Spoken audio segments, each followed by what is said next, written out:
denn so? Du bist am Ende, sieh es ein, du bist gefrustet und broke. Also glaub mal, es gibt nix, worauf du stolz sein kannst. Keine Highschool, du warst Chat zu deiner Vollzeit-Mom. Wo warst du, wenn sie unten war, wenn er wieder betrunken war, wenn sie kein Geld hatte und es niemand zum Pumpen gab und die ganze Scheiße über ihren Kopf zusammenbrach? Sie war alleine, auch wenn ihr beiden doch zusammen wart. Guck, du reißt dich nicht für Schule, nicht für Poken und Rechenwege. Dein Lehrer musste dir in jeder Pause Tabletten geben und wird es anstrengend. Machst du blau, nur um wegzugehen in den Park. Junkies schlafen, guck, hier kauft man sich Pep und Age und du brauchst dich nicht wegzudrehen.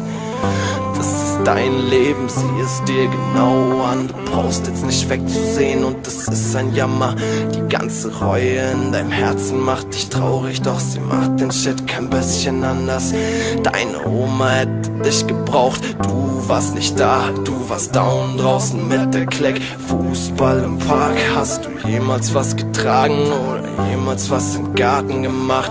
Die beiden waren müde, hast du schon mal daran gedacht? Guck, du warst nicht grad der beste Mensch, beste Sohn, beste Typ, Liebhaber, Best Friend. Und die eine Nacht, als du dich mit dem Alk so betrunken hast und deine Mom dich in der Nacht halbtot gefunden hat, sag, was sind deine Ziele?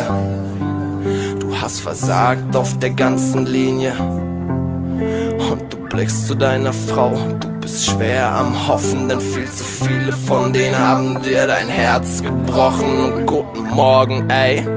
Das Leben ist beschissen, nachts liegst du wach und du weinst Tränen in dein Kissen. Bitte laber nicht, du hättest alles anders gemacht. Du hast jetzt 23 Jahre lang die Chance gehabt. Also wach mal auf und erfüll dir endlich deine Ziele. Wenn du es nicht für dich tust, tu es für die Menschen, die dich lieben.